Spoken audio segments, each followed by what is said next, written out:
Hey everybody, welcome back to another episode. Now I'm actually adding this in as like a bonus episode podcast.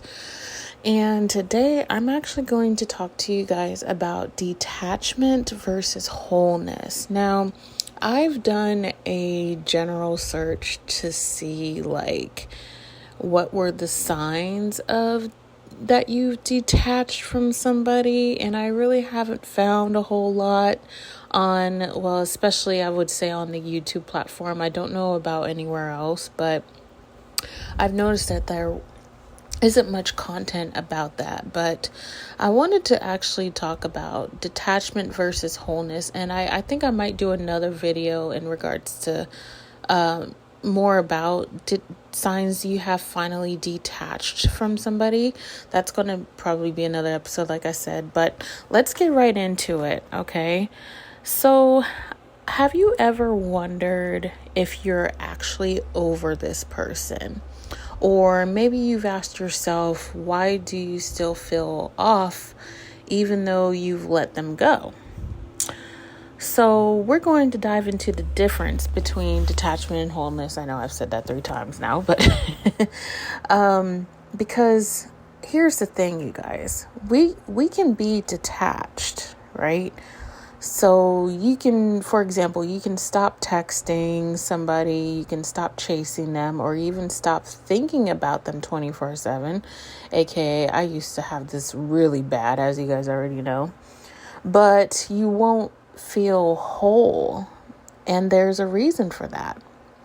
So detachment is often the first step. Okay, it means you're no longer investing into your energy, into somebody who is not showing up for you. You might unfollow them, delete a thread, stop pulling cards on them. I know you guys are out there. Okay. And I've done this plenty of times myself where I used to just, because I love tarot and things like that, I used to always like watch tarot readings, as you guys already know, and pull cards, right? Because that's another way that people like to try to check in to see what's going on with the other person. So if that's you, I suggest you stop doing that. Okay. Just saying that. But, you can also, or maybe like you've stopped over analyzing every move they make. Okay. So if you've stopped doing all of these things, then great. Okay. That's really good if you've been doing all of those things. However, what starts to happen here is you start to reclaim your time. You get your power back, your peace, your nervous system starts slowing. I can't talk today, you guys. Slowing down. Okay. You finally say, I deserve better. And it feels like a huge win. And it is. Okay. But detachment, while necessary, it doesn't mean that you fully healed. There's a difference. Okay, you guys? So listen up. It just means you've taken your energy back. There may still be grief, old fantasies lingering, wounds that haven't closed yet, that sort of thing. Okay, that's usually detachment, and it's, if I were to, in simple terms. Okay. So now we're going to go into wholeness. What is wholeness? Wholeness is actually deeper, okay? You know how they say like, or maybe I'm sure a lot of you have heard of like, man, I wish I can just be whole, where I just don't need anybody or anything, where you're just content, okay? Because that's technically how people perceive wholeness, right? So wholeness is when you no longer want or feel drawn to what you used to chase, hence that SP, that person, or this can even be something material, as well too. So here's the thing is that, you basically, it's not about resisting it. It's simply it just simply doesn't match your energy anymore. You don't feel the pull. You don't even feel triggered, and you don't feel like you're missing out. Oh man, that was a big one for me. Like, as you guys, you know how I talked about the breadcrumb king, right? Or kings, because I've dealt with several of them, as you guys already know, right? And where there were plenty of times, for example, where like oh my goodness, it was so bad, you guys, when I was so obsessed with him, like, where like I felt that constant pull towards him. Like I felt the need to want to contact them, especially if it's been several months, if I haven't like spoken to him or anything like that. I'm sure you guys know what I'm talking about, right? Okay. But then like, as I kept working on myself, as time went by, like that urge actually stopped. Like I didn't feel the longing. I didn't feel the pull, the yearn. Oh God, just thinking about that.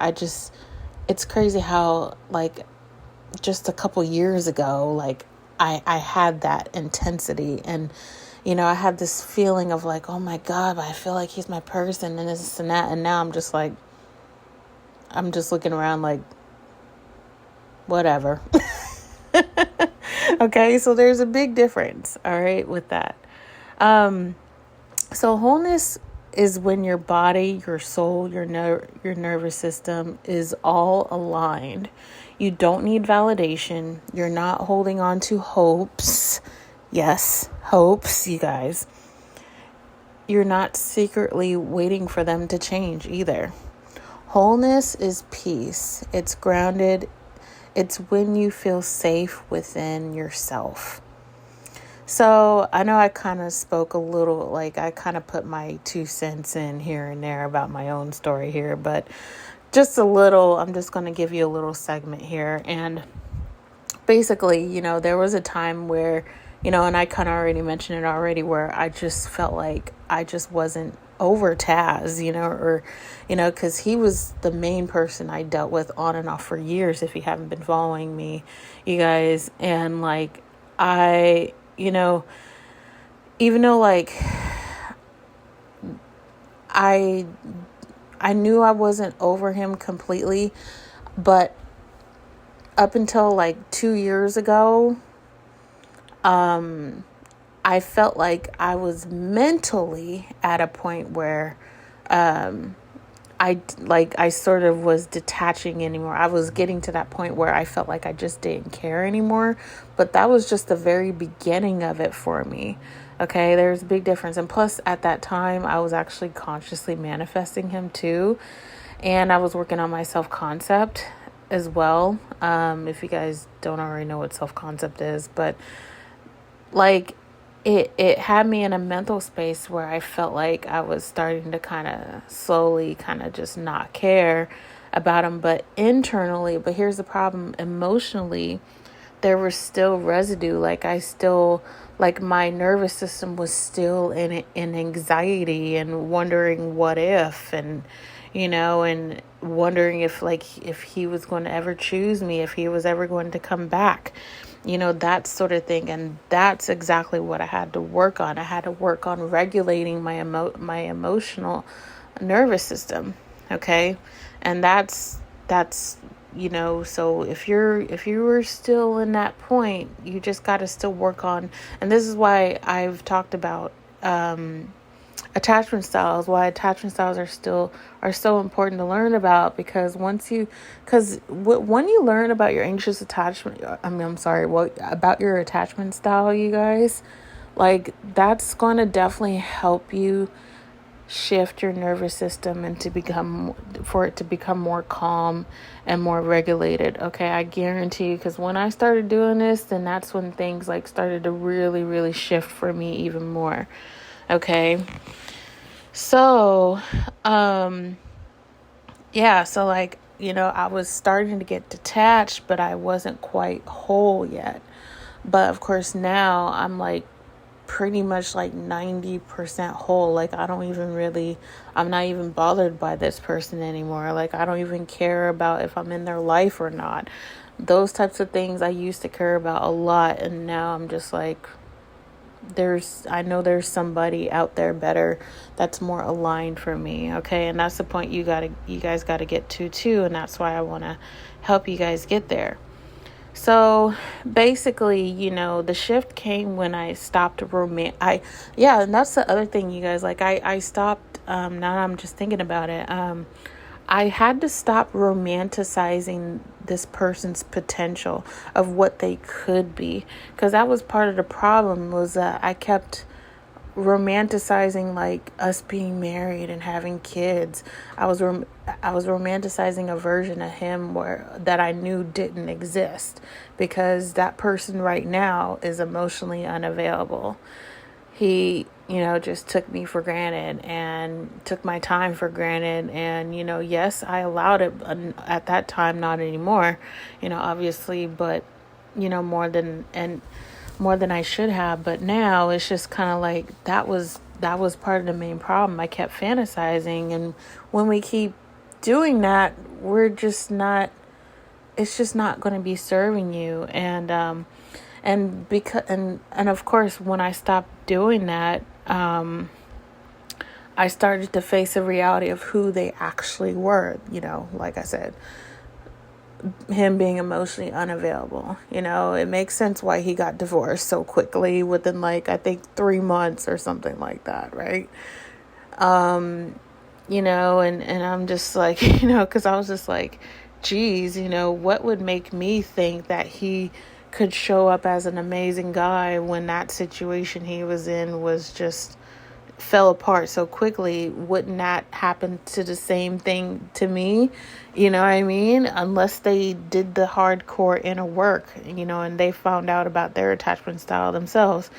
This person, obviously, I believe he had a fearful, avoidant, or disorganized attachment style. But anyway, you guys, those are things I had to just realize, and just where I was just like, I had to stop asking myself, like, why didn't they choose me? And actually started saying to myself, why was I ever trying to convince them to be with me in the first place? AKA, why was I even trying to manifest a version of them that I know that's not even good for me and that won't even happen? You know what I mean? Unless they did the work themselves. Okay, there's a big difference with that. And so therefore, I became my own home. So now we're going to go into quickly about signs that you have detached versus signs that you're whole. Okay. And here's how you can tell. So when it comes to detachment, but you're not whole yet, is you don't reach out, but you still wonder if they think about you. Another sign is you feel proud of your progress, but still hope that they come back. You're dating again, but no one feels right. Or I used to always compare it to like, no one feels like, that home feeling. And I think I'm going to do an episode about that as well too. About them feeling like home when they're not even, yeah. Now, when it comes to wholeness, here's a few signs. And the first sign would be that you feel peace when you think that, oh yeah, that was a big one for me. And I already talked about that. There's no anger. There's no fantasy. There's no hope. Because, man, let me tell you guys, feeling that peace of not, and when I say not care, you guys, it doesn't mean how can I say it? It's not like in an evil way, I guess I could say, right? It's not like in a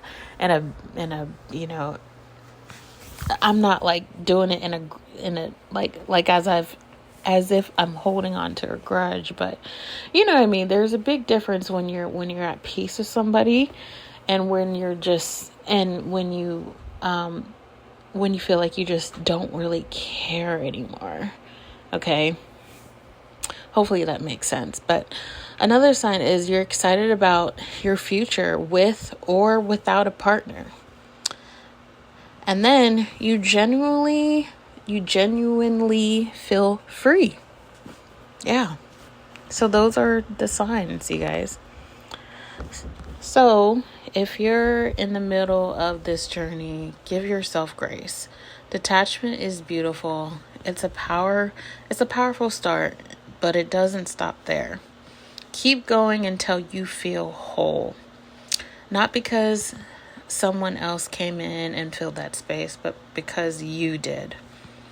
So I'm going to go ahead and wrap this up, you guys. Thank you so much for listening. I just had to do this quick podcast because it was definitely something I felt like it needed to be talked about, and for you guys to notice the difference between the two, especially if you're on this journey with me. I cannot wait to get more content and journals out there to help you guys shift and, to let you guys know what exactly I did, to help you guys with this. So, but thanks for listening. If this episode spoke to you, send it to a friend, or you can also check out my 7-day secure self journal. That's free. It'll be in the description box below. And as always, the love that you're waiting for, it begins the way that you love yourself. And I'll speak to you guys in the next episode.